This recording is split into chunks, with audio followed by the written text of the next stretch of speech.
बहुत ही प्यारे दोस्त और बरादर आका अली अकबर, जो कि डायरेक्टर जनरल हैं खाना फरहंग ईरान लाहौर के, उनकी फरमाइश पर कलाम इकबाल मैं आपको पेश कर रहा हूँ।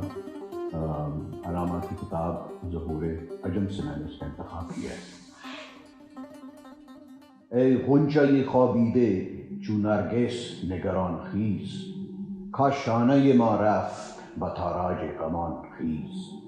از ناله مرغ چمن، از بانگ اذان خیز، از گرمی هنگام آتش نفسان خیز. از خواب گیران خواب گیران خواب گیران خیز، از خواب گیران خیز. خورشید که پیرای بی سیمای سحر بست، آویزه به گوش سحر از خون جگر بست. از دشت و جبل قافله ها رخت سفر بست، ای چشم جهان بین به تماشای جهان خیز. از خواب گیران خواب گیران خواب گیران خیز، از خواب گیران خیز. خاور همه مانند غبار سر راهیست، یک ناله خاموش و اثر باخت آهیست.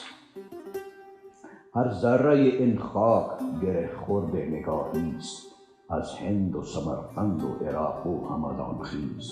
از خواب گیران خواب گیران خواب گیران خیز، از خواب گیران خیز. دریای تو دریاست که از سود چو صحراست، دریای تو دریاست که افزون نشد و کاست. بیگانه آشوب و نهنگ است چه دریاست، از سینه چاکش صفت موج روان خیز. از خواب گیران خواب گیران خواب گیران خیز، از خواب گیران خیز. این نکته کشاینده اسرار نهان است، ملک از تن خاکی و دین روح روان است.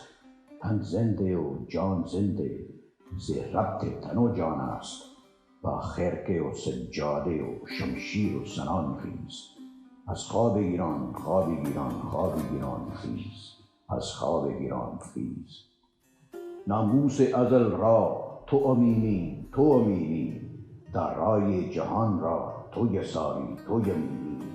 ای بنده خاکی تو زمانی تو زمینی، صهبای یقین در کش و از دیر گمان خیز. از خواب گیران خواب گیران خواب گیران خیز، از خواب گیران خیز. فریاد ز افرنگ و دلاویزی افرنگ، فریاد ز شیرینی و پرویزی افرنگ. عالم همه ویرانه زی چنگیزی افرنگ، معمار حرم باز به تعمیر جهان خیز.